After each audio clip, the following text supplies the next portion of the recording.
Imagine it is August 1971. You're a 35-year-old banker in London. Your firm holds significant dollar-denominated assets. Your clients hold dollar deposits. Your entire career has been built on the assumption that the dollar is as good as gold, literally. The Bretton Woods Agreement, signed in 1944, guaranteed it. Every major central bank in the world had structured its reserves around it. On the evening of August 15th, you turn on the television. President Nixon is speaking. He announces that the United States will no longer convert dollars to gold at the fixed rate of $35 per ounce, effective immediately. In 48 hours, the financial architecture of the post-war world has been dismantled. The dollar is no longer anchored to anything except the confidence of the people holding it. You did not see it coming. Almost nobody did. But here is what the historical record shows about what happened next. The dollar did not collapse. It did not become worthless, but it did weaken, significantly and persistently. Against hard assets, commodities, foreign currencies, and real estate over the following decade, the people who understood what had changed and moved accordingly preserved their purchasing power. The people who held dollars as if nothing had changed did not. In this video, I'm going to show you the specific asset categories that have historically preserved purchasing power when the dollar weakens, and why the pattern has been consistent across every period of sustained dollar weakness in the modern era. Not predictions, not financial advice, history, and history is enough. Before examining where to move money, the mechanism of dollar weakness requires a precise description. Because the dollar is weakening can mean several different things, and each version has different implications. The dollar can weaken in three distinct ways. The first is inflation. The domestic purchasing power of the dollar falls as prices rise. This is the most common form and the most familiar. A dollar buys less bread, less petrol, less labor than it did before. The dollar's nominal value is unchanged. Its real value, what it can actually purchase, declines. The second is currency depreciation. The dollar falls in value relative to other currencies. A dollar buys fewer euros, fewer yen, fewer Swiss francs than before. This affects anyone holding dollar assets. Who needs to transact in other currencies, travel internationally, or purchase goods and services that are priced globally? The third is reserve currency erosion. The dollar's role as the dominant global reserve currency gradually diminishes. Other currencies, currency blocks, or alternative instruments take a larger share of global trade settlement and central bank reserves. This is the slowest and most structural form of dollar weakness, and its effects are the most diffuse and most lasting. The assets examined in this video have historically performed well across all three forms. Some perform better in specific conditions. Understanding which assets address which form of weakness is the foundation of a well-structured response. The first category that has historically preserved purchasing power during dollar weakness is commodity-linked assets. Commodities, oil, agricultural products, metals, energy, are priced in dollars globally. When the dollar weakens, the dollar price of commodities typically rises to compensate. The commodity's real purchasing power remains roughly stable. The dollar price simply reflects the dollar's reduced value. The 1970s provide the clearest documented case. Following the Nixon Shock of 1971, the dollar entered a decade of significant weakness. Oil prices, which had been stable throughout the 1960s, rose by more than 1,000% between 1971 and 1980. Agricultural commodity prices rose sharply. Metal prices rose. A person who had converted dollar savings into a diversified basket of commodity exposure in 1971 preserved their purchasing power, through a decade in which dollar-denominated savings lost significant real value. This is not a perfect or guaranteed relationship. Commodity prices are affected by supply and demand dynamics that are independent of dollar value. But the historical correlation between sustained dollar weakness and commodity price appreciation is among the most consistent in the financial record. The specific mechanism is straightforward. If a barrel of oil is worth a certain amount of real economic value, measured in the goods and services it can produce, and the dollar weakens, then the dollar price of that barrel rises to reflect the same real value in fewer valued dollars. The commodity does not become more valuable. The dollar becomes less valuable. The second category is foreign currency and foreign currency assets. When the dollar weakens against other currencies, assets denominated in those other currencies become worth more in dollar terms. A Swiss franc account, a euro-denominated bond, a Singapore dollar deposit. Each of these rises in dollar value when the dollar falls against the relevant currency. Switzerland's neutrality, current account surplus, independent monetary policy, and stability made the franc a consistent destination for capital. Between 2001 and 2011, a period of sustained dollar weakness, the Swiss franc appreciated approximately 80% against the dollar. A person converting dollar savings to Swiss franc holdings in 2001 had significantly more purchasing power by 2011. The euro, Japanese yen, and Singapore dollar have served similar roles in specific periods. The Japanese yen appreciated substantially against the dollar during and after the 2008 financial crisis. This was a period when the Federal Reserve was expanding its balance sheet aggressively, and the dollar was under pressure. No single foreign currency provides reliable long-term protection against dollar weakness, as currency relationships shift. A currency appreciating in one decade can depreciate in the next. Diversification across well-managed currency jurisdictions is key. The third category for protecting wealth is gold and monetary metals. Gold's role as a store of value during dollar weakness is perhaps the most extensively documented relationship in history. Following the 1971 Nixon Shock, gold rose from $35 per ounce to over $800 by 1980. This was not because gold became more valuable, but because the dollar became significantly less valuable. During the 2001 to 2011 dollar weakness period, gold rose from $270 to over $1,800 per ounce. The dollar weakened against major currencies, commodities, and hard assets. Gold's appreciation was consistent with this pattern. Silver, platinum, and other monetary metals have shown similar correlations with dollar weakness, though with higher volatility. Gold is not primarily an industrial input. It is a monetary asset, reflecting confidence in paper currencies. When the dollar weakens through inflation, depreciation, or reserve erosion, gold's price reflects that weakness. Gold is priced as an alternative to dollar-denominated paper.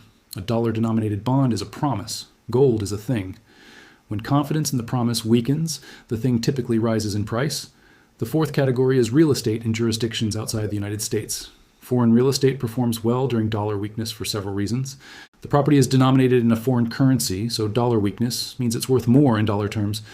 It's a physical asset, holding real value independent of any monetary system. It generates income in a foreign currency, like Swiss francs or euros, which is worth more in dollar terms when the dollar weakens. Documented cases from the 1970s and 2001-2011 periods show significant appreciation. Real estate in Switzerland, Germany, Canada, Australia, and Singapore appreciated significantly in dollar terms. This was due to local price rises and the dollar falling against relevant currencies. Historically, the cost and complexity of purchasing foreign real estate limited this strategy to wealthy individuals.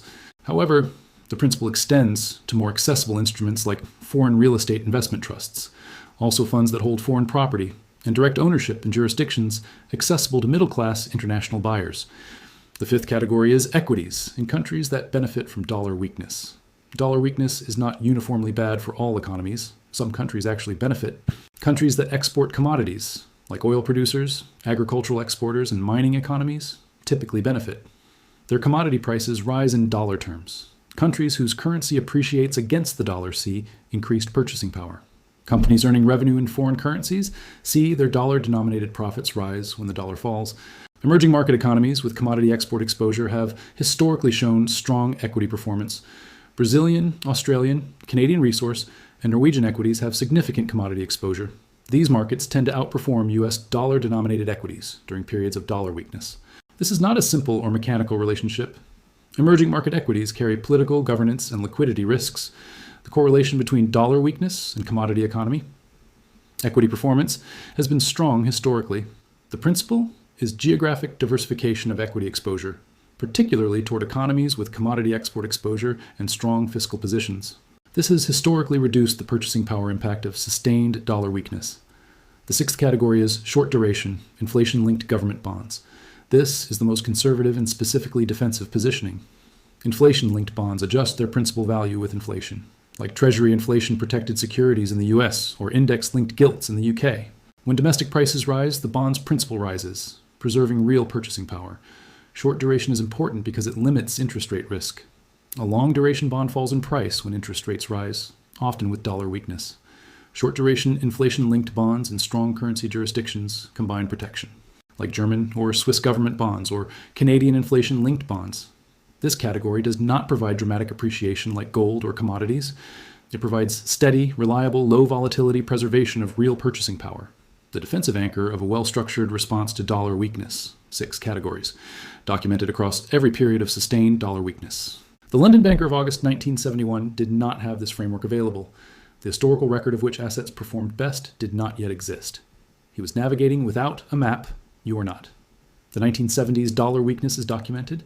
The 2001 to 2011 dollar weakness is documented. The specific assets that preserve purchasing power in each period are documented.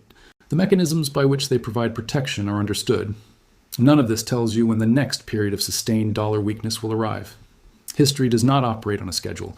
What it tells you is that when the dollar has weakened, certain assets provided better protection, consistently, for sustained periods, with significant impact on purchasing power. Leave a comment with this question. Which category is most accessible and relevant to you? Commodity assets, foreign currencies, gold, real estate, commodity economy equities, and inflation-linked bonds. I read every comment. The answers shape what this channel examines next. This channel exists to study the fractures before they become fault lines. Most people will not examine the historical record until their purchasing power has declined. If you would rather understand the machine than be processed by it, you know what to do. The Nixon Shock of 1971 is the clearest starting point for modern analysis. The dollar transitioned from a currency anchored to gold at $35 per ounce, to a currency anchored only by institutional confidence in Federal Reserve management. That transition did not immediately weaken the dollar. Confidence takes time to erode, but the structural change was real. Its consequences accumulated over the following decade. The 1970s were characterized by weak dollar dynamics. Oil prices, the most consequential commodity price of the decade, rose dramatically. Those with direct oil exposure preserved purchasing power. Those with dollar-denominated savings did not. Gold rose from $35 to over $800. Those who held gold preserved purchasing power. Those who held bonds saw their real returns eroded by inflation. Foreign currencies, particularly the Deutsche Mark, Swiss franc, and Japanese yen, appreciated.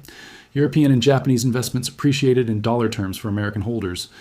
The pattern was consistent. Assets in the 6 categories outperformed dollar-denominated savings. Not uniformly, not without volatility, but consistently enough that the decade is studied as a template. The 2001 to 2011 period provides a more recent template. Following the dot-com crash and the September 11th attacks, the Federal Reserve reduced interest rates aggressively.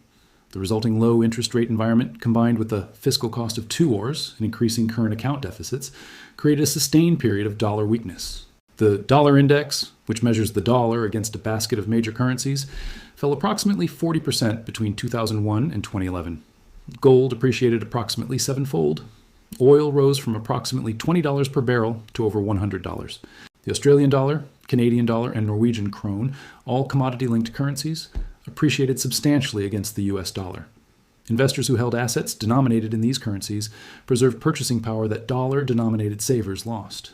Emerging market equities with commodity exposure outperformed US equities across the decade.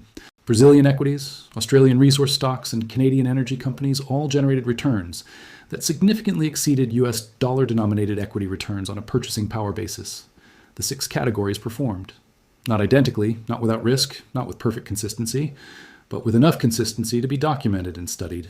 The specific lesson from both periods is not that the dollar will weaken in the coming years. That is a prediction this channel does not make and the historical record cannot support. The lesson is structural. The dollar has weakened significantly twice in the past 50 years, for sustained periods of 5 to 10 years. In both cases, the same categories of assets provided protection. In both cases, the mechanism of that protection was the same.